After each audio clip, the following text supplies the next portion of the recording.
Plusieurs fois ministre de la Défense ou encore des Affaires étrangères, elle est désormais candidate à l'élection présidentielle. Bonjour Michèle Alliot-Marie. Bonjour.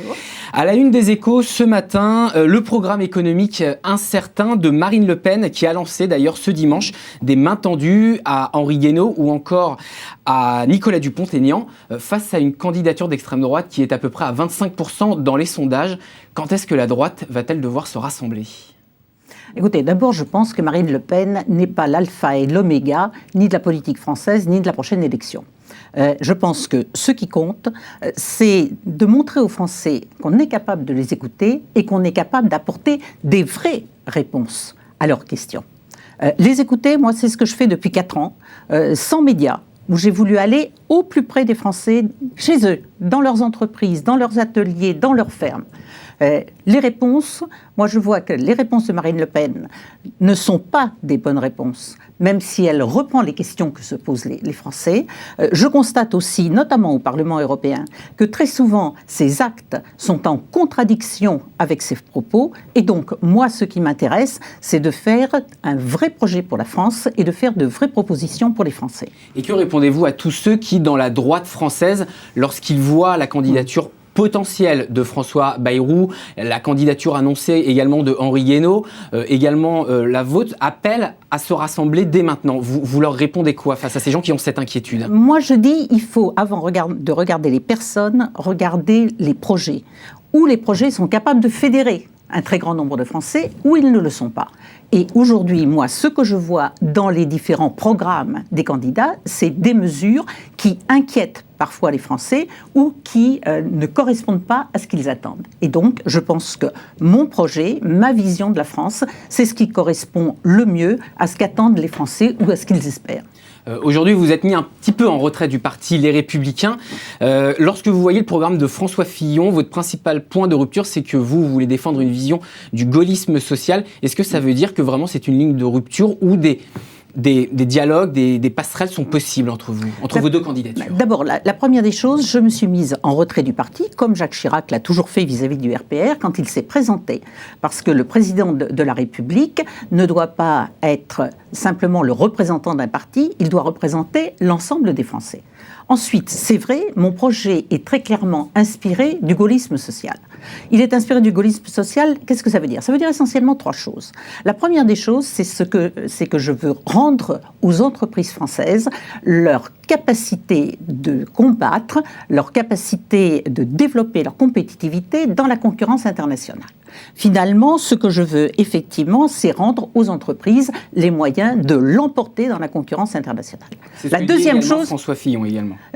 Nous avons des points communs et des points de divergence. On y reviendra si vous voulez. La deuxième chose, et qui me paraît très importante, c'est que je veux donner aux Français la juste récompense de leur travail et de leurs efforts. Et là aussi, ça se décline notamment sur le plan fiscal. Et la troisième chose, c'est que je veux rendre aux Français et à chacune des personnes sa dignité. Ce sont les 3 points de mon programme.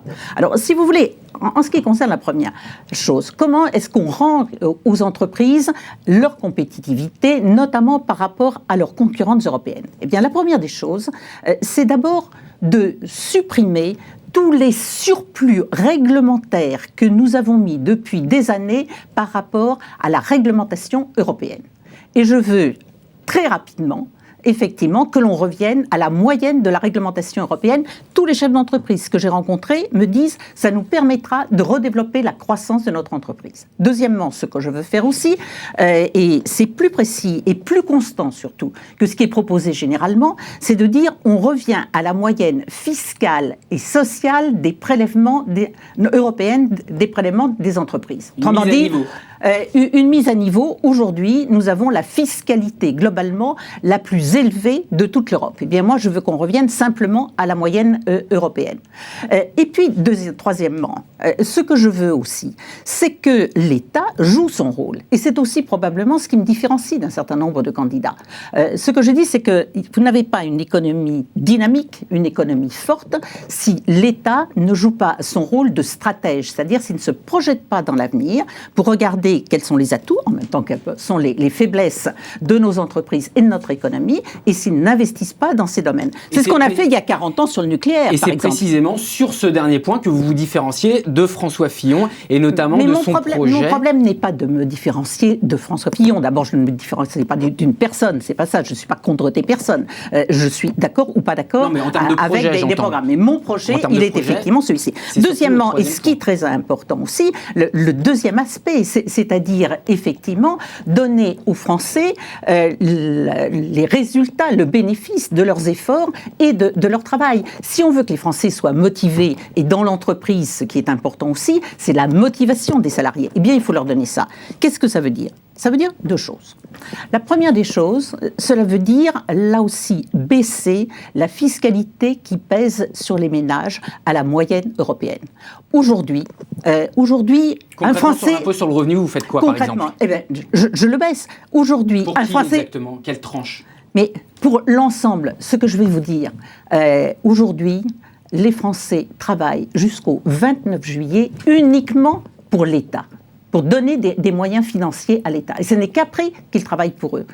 Dans les pays européens qui sont les moins imposés, ils ne travaillent que jusqu'au début mars.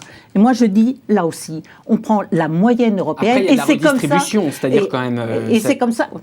Attendez, il y a aussi de la redistribution dans d'autres pays. Mais ce que je dis, c'est qu'en ayant cette moyenne, on aura un sentiment de justice. Aujourd'hui, nous n'avons pas forcément les impôts les plus élevés, mais nous avons tous les impôts. Quelqu'un travaille, il paye l'impôt sur le revenu. Il consomme, il paye l'impôt sur la TVA. Il épargne, il va payer effectivement des impôts sur cela. Il achète une maison, il va payer des droits de mutation.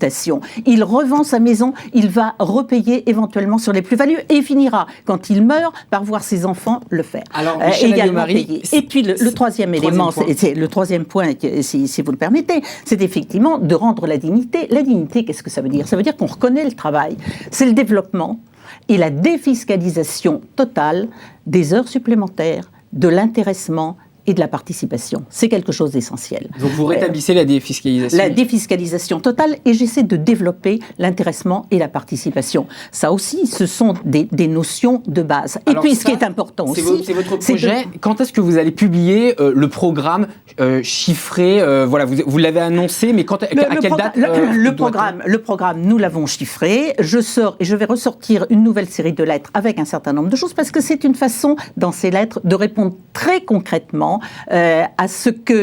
aux questions que posent un certain nombre de Français. Et puis, il va y avoir... Aujourd'hui, ce programme, Pardon ? Votre programme, vous le chiffrez à combien aujourd'hui, dans vos premières estimations aujourd'hui ? Aujourd'hui, nous avons fait le calcul, effectivement, de ce que représentent toutes les baisses de charges que l'on a, et à données absolument constantes.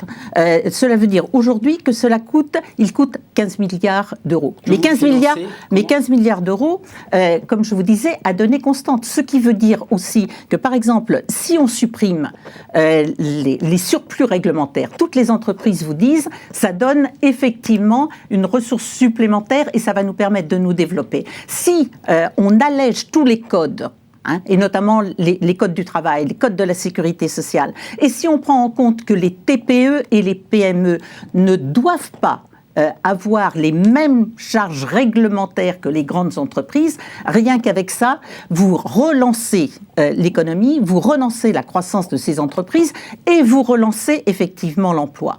Et j'ajouterai un dernier point que je vais prendre à la BICE. Un point très simple.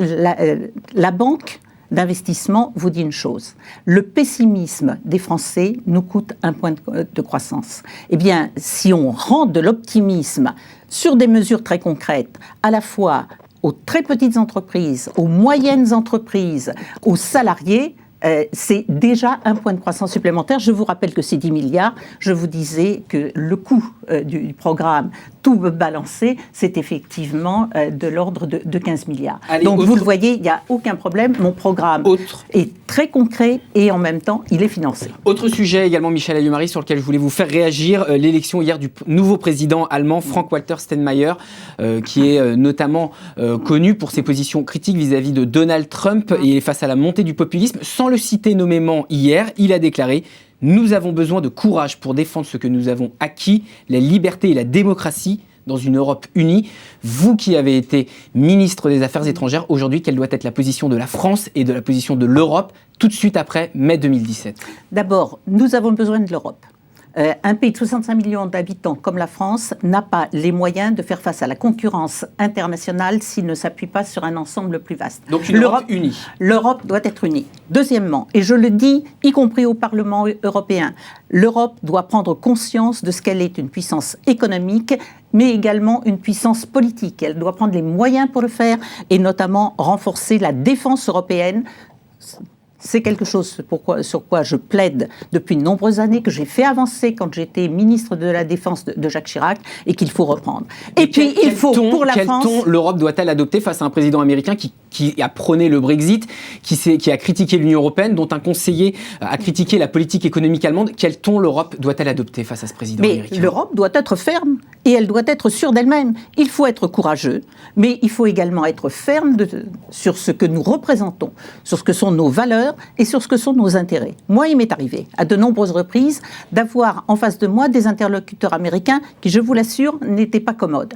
Mais ils ont parfaitement compris quand je leur ai dit « Vous aimez votre pays et j'aime votre pays. Vous défendez vos intérêts, mais je défendrai les intérêts de la France. » De la même façon qu'il faut aussi défendre les intérêts de l'Europe, parce que ces intérêts sont communs aujourd'hui. C'est ce type d'attitude qu'il faut avoir, et en tous les cas, c'est ce type d'attitude que j'ai toujours eu à l'égard de ceux qui sont à la fois des alliés, mais sur un certain nombre de points, des concurrents ou des adversaires. Merci Michèle Alliot-Marie, je rappelle candidate à l'élection présidentielle.